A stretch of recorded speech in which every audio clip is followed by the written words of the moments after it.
అన్నీ నాకు తెలుసు అన్నప్పుడు అహంకారం. నాకేం తెలుసు? సర్వజ్ఞుడైనటువంటి వాడు ఈశ్వరుడు. ఆయన నాకన్నా తెలుసున్న వాళ్ళని ఎందరినో సృజించాడు. ఆయన నన్ను ఇవాళ 4 మాటలు నేర్పి ఇక్కడ కూర్చోపెట్టి తరించరా అన్నాడు.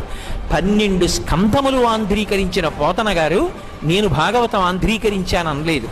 నేను భాగవతం ఎందుకు రాస్తున్నాను అంటే నా పాపం పోవడానికి నా చేత పరమేశ్వరుడు భాగవతం రాయించాడన్నాడు.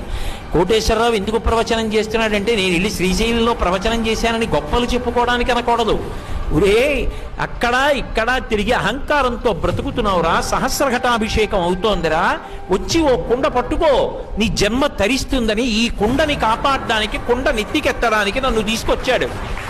ఈ కుండ నెత్తి మీద పెట్టుకుంటే నిన్ను నెత్తి మీద పెట్టుకుంటాను రా అని చెప్తే రాడని, ప్రవచనం అంటే పెద్ద తెలిసిన మొనగాళ్ళ వస్తాడని తీసుకొచ్చాడు.